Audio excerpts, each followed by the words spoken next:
Hello everyone, welcome to our YouTube channel Keep It Simple। क्यों गिर रहा है जी एंटरटेनमेंट का शेयर? अगर आप जी एंटरटेनमेंट में इन्वेस्ट करते हैं या ट्रेड करते हैं तो आपके मन में ये सवाल जरूर आ रहा होगा कि क्या हो गया है जी एंटरटेनमेंट के शेयर को। ये कहाँ 220 225 पे चलता था और अब 175 180 पर आ गया है। तो हम इस वीडियो में डिस्कस करेंगे कि ऐसा क्या हुआ है जी एंटरटेनमेंट के शेयर को और आगे इसका फ्यूचर कैसा दिखता है। चलिए आगे बढ़ते हैं। तो सबसे पहले हम कंपनी के बारे में जानेंगे। तो कंपनी जैसे आप जानते हो जी एंटरटेनमेंट एक टीवी चैनल है। इनके बहुत सारे डिफरेंट लैंग्वेजेस में चैनल्स हैं। जी सिनेमा, जी क्लासिक और डिफरेंट लैंग्वेजेस में भी चैनल हैं और इनका जी फाइव करके ओटीटी प्लेटफॉर्म भी है। तो ये मीडिया इंडस्ट्री में काम करते हैं। अगर मार्केट कैपिटलाइजेशन देखें तो लेटेस्ट मार्केट कैपिटलाइजेशन इनका 17,000 करोड़ है रफली। और अगर उससे रैंक करें मार्केट कैपिटलाइजेशन से तो ये ओवरऑल 230th नंबर पे आती है टॉप से, जो कि एक मिड कैप कंपनी है। और अगर हम शेयर होल्डिंग पैटर्न की बात करें इस कंपनी में तो इसमें प्रमोटर होल्डिंग बहुत ही मिनिमल है, 4%।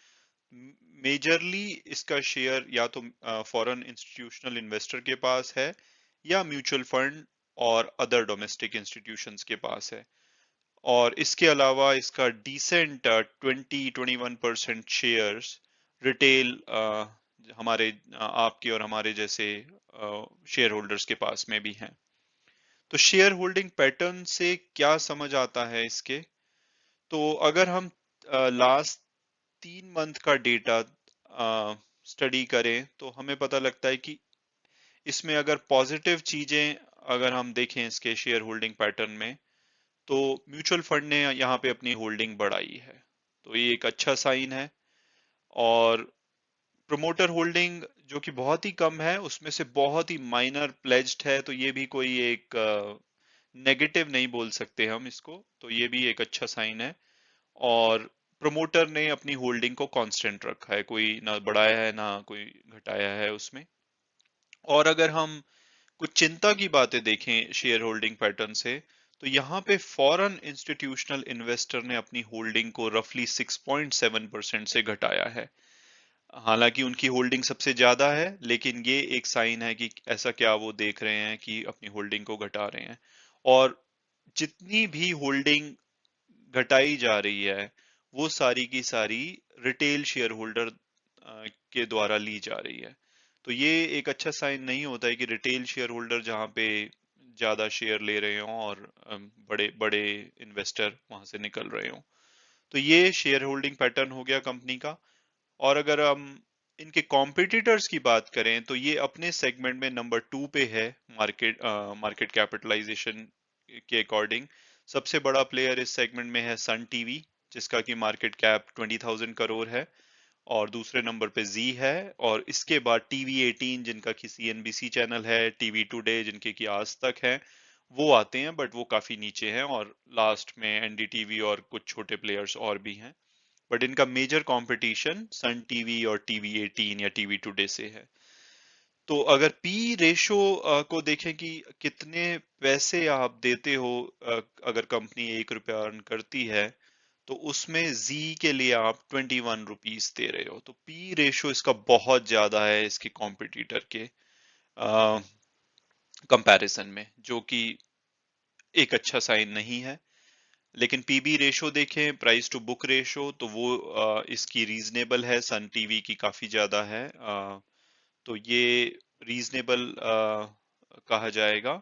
और डिविडेंड के मामले में डिविडेंड ये अभी लेटेस्ट डिविडेंड यील्ड 1.41 है, जो कि इसके कॉम्पिटिटर से ज्यादा है। तो ये डिविडेंड अपने कॉम्पिटिटर से थोड़ा ज्यादा देते हैं।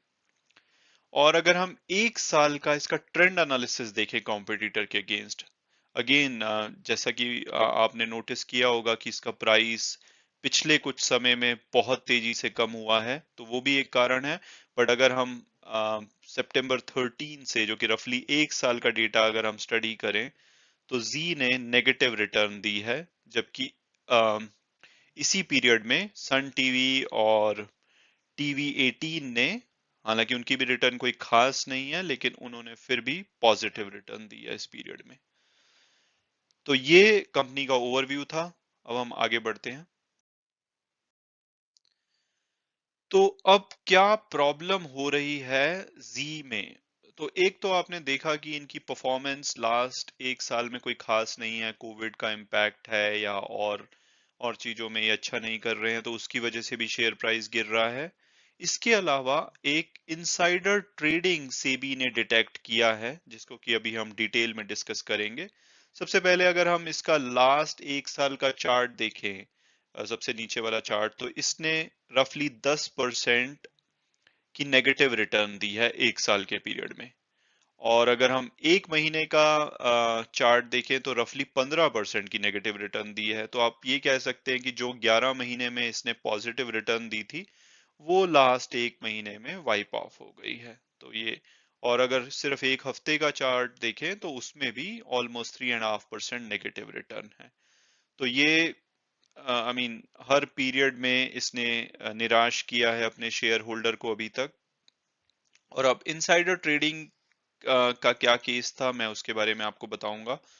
तो सबसे पहले जब लास्ट ईयर इन्होंने अपने Q1 21, जो कि पीरियड होता है अप्रैल 20 से जून 20 तक का, उसके जब रिजल्ट आने वाले थे और उसके रिजल्ट 18 अगस्त को डिक्लेयर हुए, तो उस टाइम पे सेबी ने कुछ सस्पिशियस ट्रेडिंग ट्रेडिंग पैटर्न इसमें डिटेक्ट किया। और उनके हिसाब से कुछ एंटिटीज थी, कनेक्टेड और रिलेटेड एंटिटीज, जिन्होंने की इस कंपनी जी के बहुत सारे शेयरों में लॉन्ग पोजीशन बनाई, यानी कि उनको बाय किया। और जैसे ही रिजल्ट आया, 19 अगस्त को डिक्लेयर हुआ रिजल्ट, जी का प्रॉफिट शार्पली इंक्रीज हुआ था 13% से। और उससे उन्होंने उन पर्टिकुलर कुछ कुछ एंटिटीज ने, कुछ ग्रुप्स ने इसका शेयर बेचकर काफी हैंडसम प्रॉफिट कमाया। और ये भी पाया गया काफी सारी चेकिंग करने के बाद से सेबी के द्वारा, कि उन्होंने, उन एंटिटीज ने अपनी फैमिली मेंबर्स के अकाउंट्स यूज किए थे। और इसके अलावा उस पर्टिकुलर पीरियड में वो एंटिटी सिर्फ जी के शेयर पे ही कंसंट्रेट कर रही थी। तो ये इन सारे वजहों से जब उन्होंने अपना इन्वेस्टिगेशन किया, तो उनको पता लगा कि यहाँ पे इनसाइडर ट्रेडिंग हो रही थी। और ये इनसाइडर ट्रेडिंग कैसे स्टार्ट हुई? तो इसके पीछे के मास्टरमाइंड थे इनके बीजल शाह, जो कि इनके जी के head of FPNA strategy and investor relations थे, जिनको कि अभी सस्पेंड कर दिया गया है। और इन्होंने कुछ अनपब्लिश्ड प्राइस सेंसिटिव इंफॉर्मेशन होती है, वो पास ऑन की मिस्टर गोपाल रिटोलिया को और जतिन चावला को, जो कि यूबीएस और फर्स्ट वॉयजर्स के डायरेक्टर्स हैं।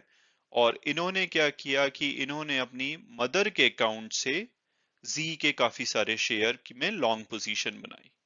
और इसके अलावा मिस्टर जतिन चावला ने आगे ये इंफॉर्मेशन मिस्टर अमित और मिस्टर मनीष को पास ऑन की, जो कि ईडलवीज के लिए काम करते हैं। और इन इन दोनों ने अ, अपने 7 फैमिली मेंबर के अकाउंट यूज करके काफी सारी लॉन्ग पोजीशन बनाई। और ओवरऑल इन सब ट्रांजैक्शन से अभी तक के एस्टिमेट से ये पता लगा है कि इन लोगों ने 23.84 करोड़ यहां से बुक किया, जो कि अब सेबी प्रोसेस में है कि इस अमाउंट को रिकवर किया जाए with the interest as well. तो अभी के लिए सेबी ने ये 15 एंटिटीज को कंप्लीटली स्टॉक मार्केट में डील करने से बैन कर दिया है। इनके अकाउंट्स फ्रीज कर दिए गए हैं, जिससे कि कुछ और बैंक्स को, बजाज फाइनेंस को भी इम्पैक्ट हो रहा है। तो ये लोग हैं जो कि ऊपर, जो लोग डायरेक्टली इन्वॉल्व थे और उनके फैमिली मेंबर्स। तो ये ओवरऑल इनसाइडर ट्रेडिंग की न्यूज है, जो कि एक नेगेटिव न्यूज है, जिससे कि apart from the performance of Zee, इस नेगेटिव न्यूज ने भी इसके प्राइस पे असर डाला है, जिससे कि आपने मेजर करेक्शन देखी है शेयर में। अब आगे बढ़ते हैं कि अब ये तो सब हो गया, अब आगे क्या? अगर आप इसमें ऑलरेडी इन्वेस्टेड हैं या इन्वेस्ट करना चाहते हैं तो अब आप क्या करें? चलिए आगे बढ़ते हैं। तो क्या किया जाए आगे? तो अगर हम लास्ट 5 साल की परफॉर्मेंस देखें तो जी ने अपने इंडस्ट्री के कंपैरिजन में इनका रेवेन्यू, इनका नेट इनकम, इनका कैश फ्लो सारे के सारे अपने इंडस्ट्री के कंपैरिजन में कम है। और इसके अलावा इनका मार्केट शेयर भी 50% से 44% पे आ गया है, जो कि अगेन नेगेटिव न्यूज है। और इनका डिविडेंड पे आउट भी काफी इनकंसिस्टेंट है।